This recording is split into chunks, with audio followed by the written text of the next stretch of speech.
Bom dia, pessoal. Que a paz de Jesus e o amor de Maria estejam com vocês. Então, hoje, quarta-feira, e a gente está aqui para fazer mais uma meditação da palavra de Deus para nós, né? E vamos ver o que Ele quer para nossa vida hoje, né? Qual a mudança?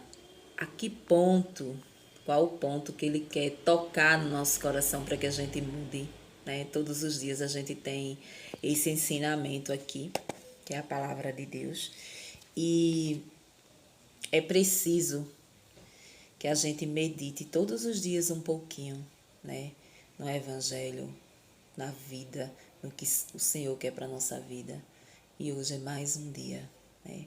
Mais uma folhinha em branco que Ele nos dá para a gente fazer essa mudança dentro do nosso coração, certo? Então, pessoal, vamos lá. E a palavra de Deus, ela tá hoje no livro de Lucas. Livro de Lucas, aqui. No capítulo 14, no versículo do 25. Aqui, ó, versículo 25 ao 33. Aqui. E a palavra de Deus, ela diz: para ser discípulo de Jesus, grandes multidões acompanhavam Jesus. Voltando-se, ele disse: se alguém vem a mim e não dá preferência mais a mim que ao seu pai, à sua mãe, à mulher e aos filhos, aos irmãos, às irmãs e até mesmo à sua própria vida, esse não pode ser meu discípulo. Quem não carrega sua cruz e não caminha atrás de mim não pode ser meu discípulo. De fato, se alguém de vocês quer construir uma torre, será que não vai primeiro sentar-se e calcular os gastos para ver se tem o suficiente para terminar? Caso contrário, lançará o alicerce e não será capaz de acabar. E todos os que virem isso começaram a caçoar, dizendo: esse homem começou a construir e não foi capaz de acabar? Ou ainda, se um rei pretende sair para guerrear contra outro, será que ele não vai sentar-se primeiro e examinar bem se com 10.000 homens poderá enfrentar o outro que marcha contra ele com 20.000? Se ele vê que não pode, envia mensageiros para negociar as condições de paz, enquanto o outro rei ainda está longe. Do mesmo modo, portanto, qualquer de vocês, se não renunciar a tudo o que tem, não pode ser meu discípulo. Palavra do Senhor, graças a Deus. Então, pessoal, vejam só. Hoje, Jesus vem nos falar, a gente lê, logo de cara quando a gente lê, a gente percebe que Jesus diz que a gente tem que deixar pai, mãe, né? Irmão, marido, filho, né? E colocar esse amor em primeiro lugar, o amor de Deus. Precisamos, quando ele fala isso, isso assusta um pouco, porque a gente diz, como que a gente vai deixar a família? Como que Jesus nos deu, né, essas pessoas para que faça parte da nossa vida, que caminhe do nosso lado, e a gente vai ter que deixar para seguir a Jesus. Não é deixar para trás essas pessoas. A palavra quer dizer no sentido da gente deixar de colocar pessoas à frente de Deus. E é isso que a gente faz. Quem nunca fez isso? A gente faz que não sente. A gente não sente, a gente não sabe que está tirando, colocando aquela pessoa ali como um ser especial e muitas vezes muito mais especial do que Deus, né? Muitas vezes a gente tá ali, a gente só quer estar perto daquela pessoa, a gente só quer fazer tudo o que aquela pessoa faz, ou seja, a gente deixa de viver para viver a vida daquela pessoa. E muitas vezes na vida daquela pessoa, Jesus não está presente. E aí o que é que acontece? A gente deixa de seguir Jesus para seguir aquela pessoa ali, né? Então a gente deixou Jesus para trás e Jesus diz: você não é o meu discípulo. Você não pode ser o meu discípulo. Por quê? Porque você me deixou para trás, tirou o meu amor, tirou toda a tua caminhada, tudo que tu viveu, tudo que tu aprendeu para seguir um homem de carne e osso, né? Para fazer a vontade de um filho, que muitas vezes te tira de onde tu estás para te colocar em outra coisa. E você, por amor ao filho, por amor ao pai, à mãe, por amor ao esposo, por amor a alguém, você se desvia para qualquer um outro lugar, esquecendo do amor verdadeiro, que é o amor de Deus. Então Jesus vem dizer: você não serve para ser meu discípulo. Infelizmente, é assim que funciona, né? E as pessoas ainda acham, né, que Jesus vai ser mamão com açúcar. Né? Vai dobrar, a gente vai conseguir dobrar Jesus e entrar no céu assim, ó, de boa. Vai não, vai não. Nós, quando eu lia isso aqui, claro que sempre vem algo da nossa história, né? Sempre passa algo da nossa história para nos relembrar. É por isso que a palavra de Deus, ela é viva, né? Ela é viva, ela é eficaz, porque você relembra coisas, né? E eu relembrava que quando eu casei, quando eu fui morar com meu marido, meu noivo, né? A gente foi morar junto e assim, nem eu nem ele, a gente não era pessoas de igreja, né? Não vivia em igreja, não vivia indo. Eu sempre, desde jovem, ia à missa, né? A gente íamos à missa, sim, um final de semana, mas depois a gente ia pra balada, né? Normal, de namorado. E ele não tinha essa prática de ir todos os domingos e tal. E aí eu relembrava aqui, né, quando Jesus fala, se você não deixar pai, mãe, irmão, filho, né, eu lembrava que logo no começo do casamento, da convivência a dois, eu não ia mais, eu passei a não ir mais para a igreja, né? Por quê? Porque a vida mudou, né? A vida mudou, a gente tinha que receber amigos em casa e fazia churrasco e a vida mudou. E eu preferia estar do lado dele, né? Eu preferia estar na bagaceira do churrasco em casa, da bebedeira em casa, do que ir, por exemplo, à missa, vamos se dizer assim.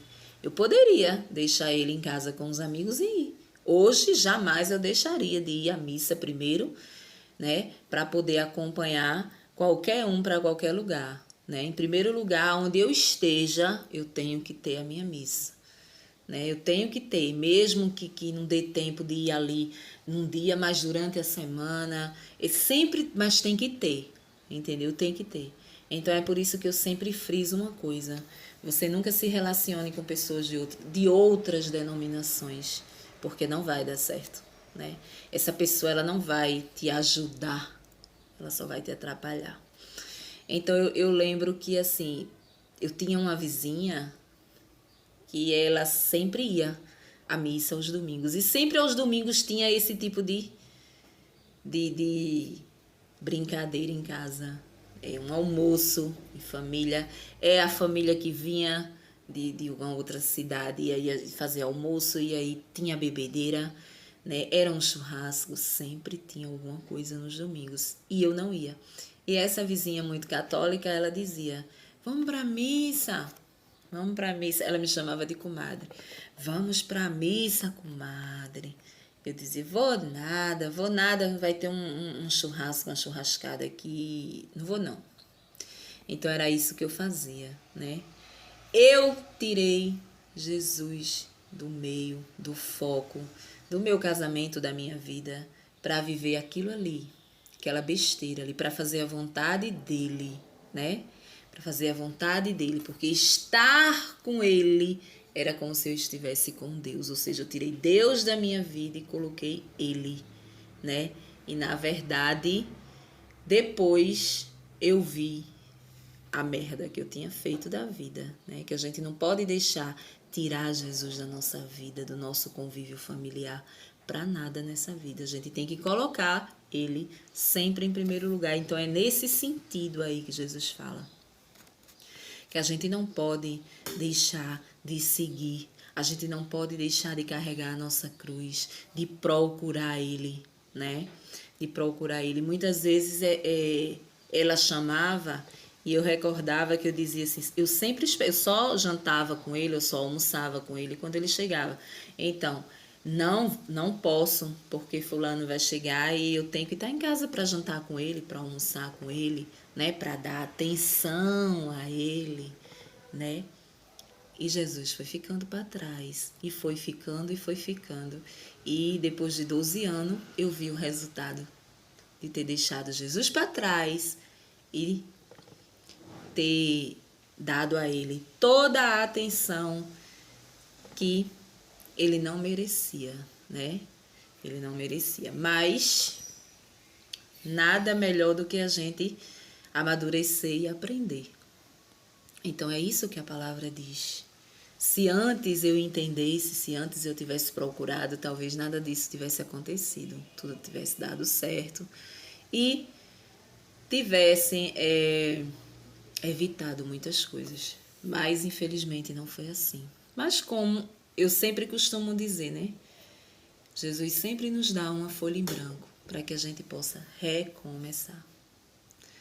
Recomeçar todos os dias. E foi o que eu fiz. Desde há 19 anos atrás, que eu sou separada, vai fazer 20 anos. E 19 anos todos os dias eu tenho uma folha em branco e todos os dias eu conserto, pelo menos tento consertar, apagar as coisas erradas, as palavrinhas erradas que a gente vai colocando, né? A gente vai consertando. Então, a palavra hoje ela vem falar sobre isso. Não é que ele não quer que você ame, né? Que você ame pai, mãe, filho, irmão, marido, não é isso. Muito pelo contrário, ele quer que a gente ame sim, porque ele é amor, mas ele quer que ele seja o centro, que a gente possa colocar ele à frente de tudo. Mesmo que você tenha, por exemplo, um marido que não é muito de igreja, que não entende, que não é convertido, que não participa de nada, né? Você não pode, se você entende, você não pode deixar de ir à sua missa ao domingo, porque ele não quer que você vá, né? Você não pode fazer a vontade dele nesse sentido aí. Meu amor, você não quer ir não. Paciência, mas eu vou, né? Eu vou e tenho certeza que eu não estou fazendo nada de errado. Se você quiser ir, muito bem. Se você não quiser, paciência. Então você vai embora. Não coloque homem no lugar de Jesus. Não coloque família, não coloque nada. Coloque ele à frente, né? Muitas vezes você tem ali um familiar que não faz parte da sua denominação e que fica ali te envenenando, né? Tu vai fazer o que ali? Tu vai adorar aquelas imagens? O que é que tu vai fazer? O que é isso? O que é aquilo? E muitas vezes você fica com o coração assim aprisionado aquelas palavras e você diz, não vou não, porque fulano não gosta. E para evitar briga, escutei tanto isso, para evitar briga é melhor eu não ir. Mesmo você querendo ir, você não vai. Você fez a vontade de quem? Você fez a vontade da pessoa. Você tirou Jesus da sua vida. Então, uma vez que você o conhece, o segue, não tire ele por nada. Faça suas obrigações com ele primeiro e o resto vem por acréscimo, né? Um dia, seu marido, essa pessoa que persegue você aí, vai agradecer pela sua persistência, pela sua fé, né? Então, a palavra ela vem falar sobre isso, né? Que a gente não pode, que a gente pegue a nossa cruz, que a gente aceite os problemas quando ele chegar. Muitas vezes a gente não aceita, a gente questiona, né? Quando acontece algo de ruim na nossa vida, vai acontecer sempre. Independente se você é assíduo na igreja, se você caminha com o Senhor, se você lê a palavra, se você não lê, não adianta. Se você é um padre, se você é um pastor, todos nós iremos passar até morrer por dificuldades, por dores, por decepções. A gente vai passar. Não é porque uns é mais assíduo à palavra, vive mais a palavra, faz mais a vontade de Deus, que a gente não vai passar. A gente vai passar do mesmo jeito. Tem um tempo de felicidade, tem um tempo de mas também tem o tempo do sofrimento, né? E a gente precisa aceitar, carregar a cruz, dobrar o nosso joelho e entregar na mão dele para que ele nos dê força, né? A passar por esses momentos de cabeça erguida. De cabeça erguida. Ah, não é fácil. Eu já me desespero, eu já fico perguntando por que foi que ele levou minha mãe, por que ele levou meu marido, por que ele levou meu filho, né? E a gente não pode questionar Deus. A gente não pode. Por quê? A morte foi consequência do pecado, entendeu?